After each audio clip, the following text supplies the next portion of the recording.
नमस्कार बंधुरा आज के आमरा जानबो बर्धमान जेलार सर्वमंगला मायेर मंदिर निये किछु तथ्य। एई नियेई आमार आजकेर भिडियो। आशा करी सबाई भालो आछेन। बर्धमानेर सर्वमंगला मा सर्वमंगला शुधुमात्र बर्धमान नय सारा बांगलार मानुषेर काछे अत्यंत पवित्र एवं जाग्रत हिसेबे पूजित हय। देवी सर्वमंगलार एई अष्टदशभुजा कालो कोष्ठी पाथरेर मूर्तिके के कबे कोथाय प्रतिष्ठा करेछिलेन ताई निये आजकेर काहिनी।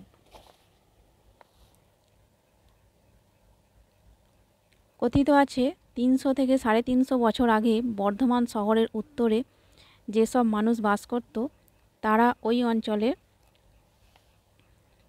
जला जायगाय माछ धरते गिये एकटी पाथर कुड़िये पाय। এই মন্দিরের দুটি প্রবেশদ্বার রয়েছে। পুরাতনটি পূর্ব দিকে অবস্থিত। মন্দিরের দক্ষিণ দিকে রয়েছে প্রধান বা মূল প্রবেশদ্বার। এই প্রবেশদ্বার দিয়ে ঢুকলে পড়বে দুটি শিব মন্দির, একটির নাম চন্দেশ্বর আরেকটির নাম ইন্দ্রেশ্বর।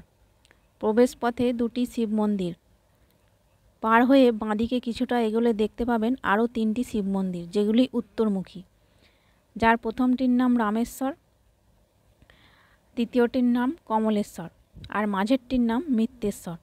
প্রথম ও তৃতীয় শিব মন্দির দুটি উড়িষ্যার দেউল শ্রেণীর। এই দুটি মন্দিরের গায়ে টেরাকোটার কাজ দেখা যায়। মাঝের মন্দিরটি পঞ্চরত্ন শৈলীতে নির্মিত। এই তিনটি মন্দিরের ঠিক মাঝেই রয়েছে একটি হাড়ি কাষ্ঠ। একসময় এখানে পশু বলি দেওয়া হতো, কিন্তু বর্তমানে এখানে পশু বলি নিষিদ্ধ। এরপর সামনে রয়েছে নাট মন্দির, আর নাট মন্দির বরাবর সোজা হেঁটে গেলে অবস্থান করছে মূল সর্বমঙ্গলার মন্দির।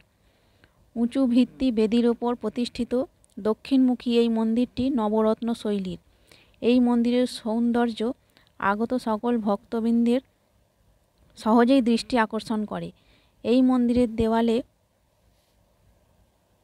বেশ কিছু টেরাকোটার কাজ বিদ্যমান। এই মন্দিরের গর্ভগৃহে মা সর্বমঙ্গলা বিরাজমান। এখানে দেবী অষ্টাদশভুজা কালো কোষ্ঠী পাথরে নির্মিত, যার চরণতলে মহিষ ও পাশে মহিষাসুর ত্রিশূল নিয়ে মা অসুরের বক্ষ বিদীর্ণ করেছেন। বর্ধমানের রাজা কীর্তিচাঁদের রাজত্বকালে এই মন্দিরটি প্রতিষ্ঠা করেছিলেন। বর্ধমানের রাজা কীর্তিচাঁদের জীবনে কী এমন ঘটেছিল যার জন্য তিনি বহু অর্থ ব্যয়ে এই মন্দিরটি নির্মাণ করেছিলেন, আজকে জানবো সেই কিংবদন্তি কাহিনী। আজ আমরা যেখানে এই সর্বমঙ্গলা মন্দিরটি দেখছি, আজ থেকে প্রায় 300 থেকে 350 বছর আগে এই বিস্তীর্ণ অঞ্চলে বাস করত বর্গ ক্ষত্রিয় শ্রেণীর মানুষজন। তারা ছিলেন সাধারণত মৎস্যজীবী। এই অঞ্চলের পুকুর, জলাশয় ও স্রোতস্বিনী এক বাঁকা নদী থেকে তারা মাছ ধরত। এই মাছ ধরার সময় তাদের জালে মাছের সাথে শামুক, গুগলি, ঝিনুক উঠে আসতো। একদিন এক জেলে মাছ ধরতে গিয়ে তার জালে উঠে এলো একটা কালো রঙের পাথর। ওই কালো পাথরটির ওপর শামুক, গুগলি, ঝিনুক রেখে থেতো করত এবং খোসাগুলোকে চুনুরিরা কিনে নিয়ে যেত চুন তৈরি করবে বলে। একদিন ওই শামুক, গুগলির খোসার সঙ্গে একদিন ওই পাথরটি চলে যায় ভাটিতে। সেখানে শামুকের খোসা পুড়িয়ে চুন তৈরি হতো এবং পরিস্থিতিতে বর্ধমানের রাজা কীর্তিচাঁদ স্বপ্নাদেশ পেলেন, আমার সর্ব অঙ্গ পুড়ে যাচ্ছে, আমি বর্তমানের দক্ষিণাঞ্চলের চুনুরিদের ভাটিতে পড়ছি, শীঘ্রই আমাকে এখান থেকে উদ্ধার করে প্রতিষ্ঠা কর, এই আমার আদেশ।